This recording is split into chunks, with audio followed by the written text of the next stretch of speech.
Hey there, Derek Rydall here, and I want to talk today about how to win without competing or comparing. And I know that competition, you can have healthy competition if it's a game, but actually competition against someone else is almost always resistance. And I remember one of my mentors talking about when he used to coach basketball. And what he began to coach the team on was, do not compete against the other team at all, but instead keep focusing on how you can get better. Just keep playing the game as best as you can, and when any energy of competing against the other, resisting, fighting, judging, comparing, move away from that and come back to, how can I get better? How can I focus more? What do I want? Where am I going?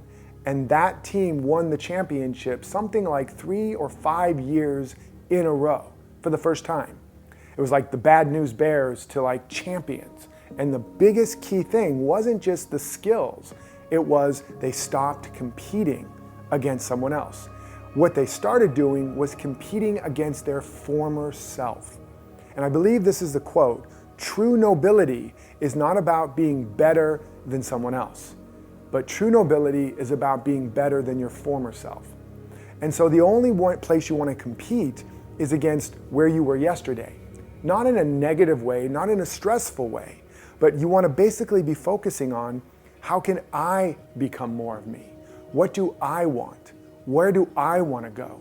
And whenever you find yourself competing against someone, judging yourself against someone, comparing with someone, if you've seen some of my other videos about the light shadow, what that's really showing you is that when you see somebody like, oh my God, they're so good, why are they doing so good? And you feel jealous, or you feel envious, or you feel admiring, what you want to know is that what you're really seeing is your potential, your repressed or unrealized potential and power.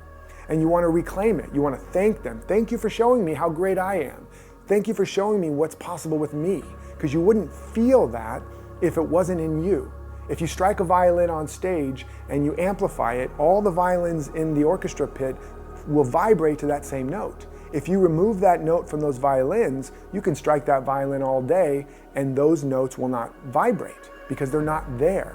So when you find yourself competing, comparing, jealous, envious, admiring, take note. That means there's something in you that's trying to express more. There's something in you that's trying to emerge. Bring all of your attention back to you. What do I want? Who am I? What is emerging through and as me? Where do I want to go?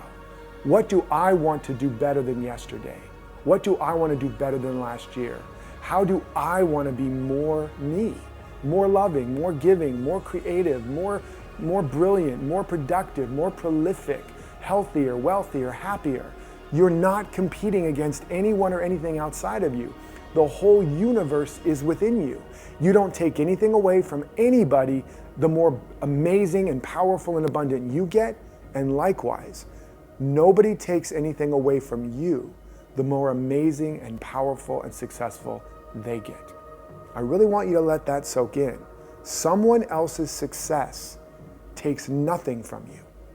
In fact, as I just described, it produces an opportunity for you to see what your success could look like if it triggers you, because you're seeing a part of you. Not only does it produce more opportunity for everyone, but it produces a model for what's trying to emerge in you. So this is the day you stop competing and comparing against others, and instead you start competing and comparing against your former self and ask, what's emerging in me? What do I want? Who do I want to become? What is my ultimate vision? And then you begin to put all of your energy on embodying that, on expressing that, on living for and from that. I'm telling you, most people waste most of their energy competing or comparing, wishing and wanting based on what they see out there. And all that creative energy now isn't available for them.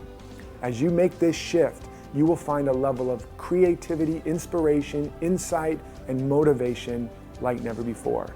So practice this, share what happens, post about it, and I can't wait to see what emerges for you. Until next time, live authentically, love unconditionally, and follow your destiny.